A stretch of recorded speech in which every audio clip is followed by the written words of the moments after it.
Alors, on va dans cette séquence parler de fractions, et plus précisément d'égalité de fractions. Mais avant de parler d'égalité de fractions, on va reprendre un petit peu la partie du cours que vous aviez eu dans le livret en début d'année qui parlait de fractions. Donc c'était surtout des rappels de primaire, on réexpliquait ce que c'était qu'une fraction. Donc une fraction, c'est une autre écriture d'un nombre, hein. Par exemple, et on l'utilise en partage. Donc, par exemple, si j'ai une unité que je partage en deux, et que je prends cette partie-là, on dit que j'ai pris une part sur 2 au total. Donc on va l'écrire 1 sur 2.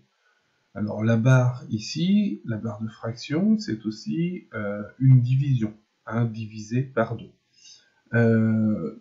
Donc on peut l'écrire du coup aussi 0,5. Donc ça se lit 1 demi. 1 sur 2 ou 1 demi, la moitié.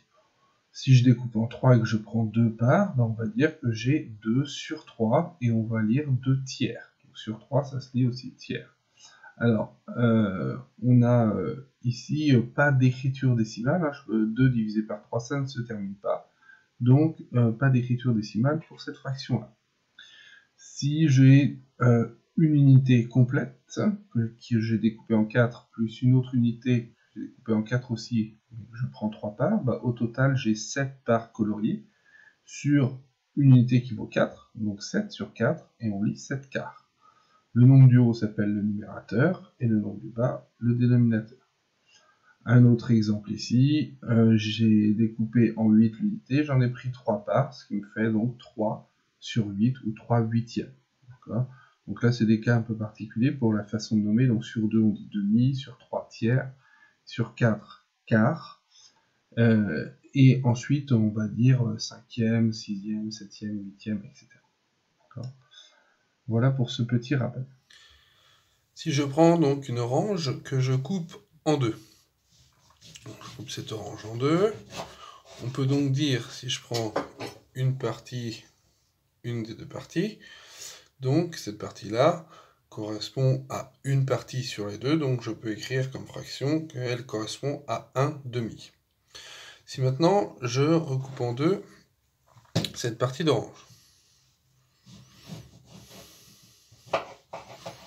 et je fais pareil avec l'autre moitié.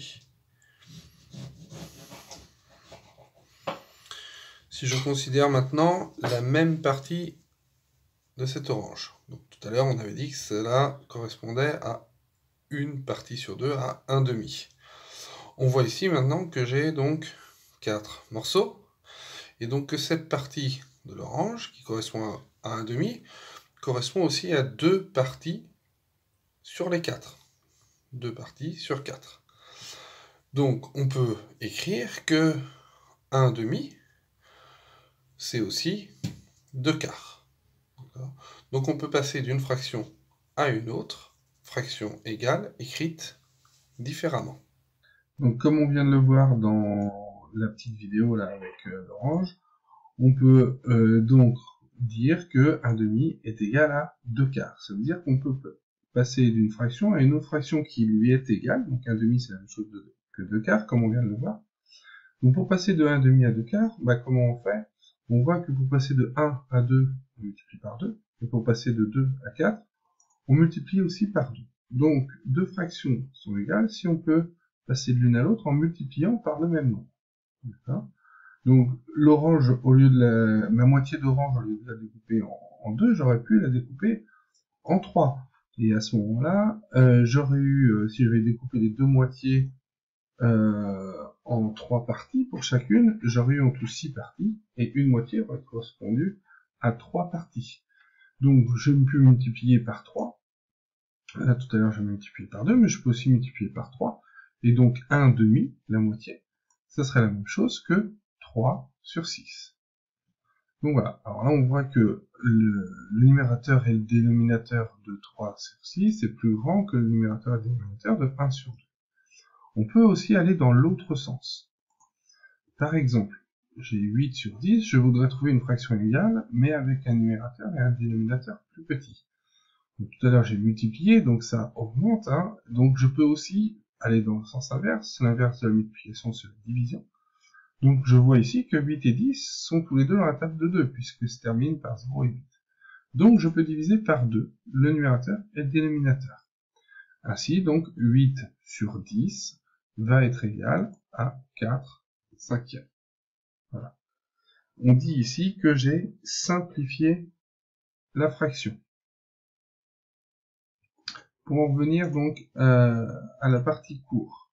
Donc vous avez cette feuille de cours où on rappelle donc ces propriétés qu'on vient de voir. On obtient une fraction égale à une autre en multipliant ou en divisant le numérateur et le dénominateur de la fraction par un même nombre non nul. Donc il n'y a que en multipliant ou en divisant. On n'a pas le droit d'additionner ou soustraire par le même nombre. Donc vous avez quelques exemples ici que je vous laisserai lire. Et en dessous, donc, on a simplifié une fraction. Simplifier une fraction, comme on vous le redit ici, c'est trouver une fraction qui est égale avec un numérateur et un dénominateur plus petit. Donc par exemple ici, j'ai 30 sur 48, je voudrais simplifier cette fraction. Donc on voit que 30 et 48, ils sont tous les deux dans la table de 6. Donc je vais pouvoir diviser par 6, 30 et 48. Parce que j'ai le droit de diviser par le même nombre. On ne peut pas diviser par un nombre en haut et puis par un autre nombre en bas. Il faut diviser par le même nombre. Donc du coup, je peux écrire que cette fraction va être égale à 30 divisé par 6, ça fait 5, et 48 divisé par 6, ça fait 8. Donc du coup, j'en déduis que 30 sur 48, c'est égal à 5 huitièmes. Voilà. Alors, on peut, plutôt que d'écrire des divisions, faire un petit peu dans le sens inverse, c'est-à-dire décomposer en multiplication. Par exemple, ici, c'est-à-dire que pour 60 sur 15, je voudrais simplifier 75. Je vais donc ici trouver dans quelle table est 75. Donc, comme on l'a vu dans le précédent chapitre, je vois que ça se termine par 0 et 5. Donc on peut tout de suite se dire que 60 sur 15, bah, c'est dans la table de 5. Au lieu d'écrire la division, on va décomposer. On va écrire 60, c'est 5 fois ici 12. Et 15, on va décomposer aussi. On va écrire que c'est 5 fois 3. En fait, au lieu d'écrire 60 divisé par 5 et 15 divisé par 5, ben on cherche déjà 60 c'est 5 fois combien et 15 c'est 5 fois combien. En fait, pour qu'on utilise, on verra que cette écriture sera plus facile à utiliser dans les prochaines années. Alors, on s'habitue aussi à utiliser cette façon de faire là, qui est exactement la même façon que diviser. Ensuite, on va donc pouvoir dire que ici, ça va être du coup égal à 12 sur 3. Alors on voit ici que 12 et 3 sont aussi dans la même table, sont dans la table de 3. Donc je peux encore simplifier, je peux trouver encore une fraction avec un numérateur et un dénominateur plus petit. On voit que 12 et 3 sont dans la table de 3, donc je peux décomposer et chercher c'est 3 fois combien. 12 c'est 3 fois 4, et 3 c'est 3 fois 1. Donc du coup, je peux écrire que, je dis un égal ici,